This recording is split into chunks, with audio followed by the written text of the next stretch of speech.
हम भगवान शिव के मंदिर में आए हैं पूजा करने।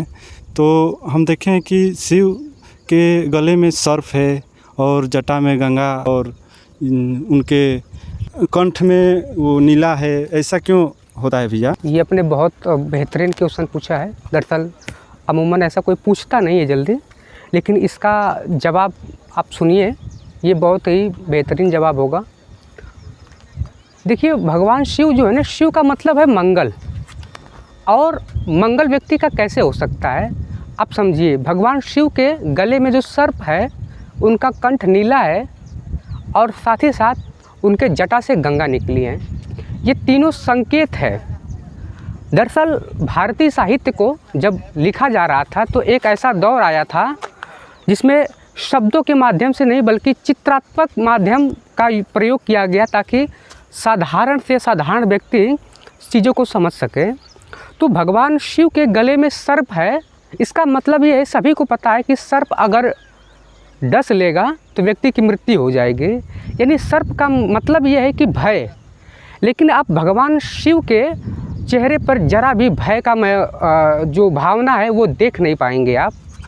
और कंठ नीला जो है, ऐसा माना जाता है कि जब समुद्र मंथन हो रहा था तो उसमें जो विष निकला था वो विष कोई लेने के लिए तैयार नहीं था, तो भगवान शिव ने ही उस विष को पिया और उसके गर्मी से उनका कंठ नीला हो गया। तो सोचिए कि आदमी को जब गर्मी होती है, साधारण गर्मी में आदमी बौखला जाता है, और जो जहर की गर्मी है उससे उनका कंठ नीला हो गया, लेकिन फिर भी चेहरे पर जरा भी घबराहट नहीं है, जरा भी बौखलाहट नहीं है, एकदम सिंपल चेहरा बना हुआ है। और शीतलता के लिए कि इतना जहर पीने के बाद भी उनका मन शीतल है, शरीर शीतल है, इसका प्रतीक दिखाया गया गंगा की धारा को कि ये शीतलता का एक प्रतीक था जिसको दिखाया गया।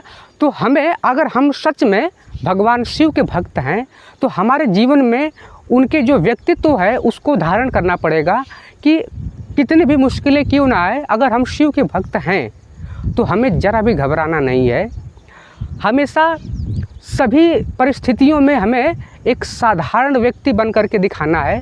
जैसे कहने का मतलब ये है कि अगर बहुत ज़्यादा परेशानी आई तो हमें बहुत घबराना भी नहीं है, और बहुत ज़्यादा खुशी की बात आई है तो एकदम व्याकुल भी नहीं हो जाना कि बहुत कुछ आ गया मेरे पास। हर समय आपको समता भाव में बने रहना है, क्योंकि ये सब क्षणिक होता है। अगर कोई परेशानी है तो वो हमेशा के लिए नहीं है, और अगर कोई खुशी आपको मिली है तो वो भी हमेशा के लिए नहीं है। तो आपको हमेशा समता भाव में बने रहना है। अगर आप सच्चे शिव के भक्त हैं तो आप अपने जीवन में इसको धारण कीजिए, क्योंकि इनके प्रतीक से ही हमें सीखना चाहिए।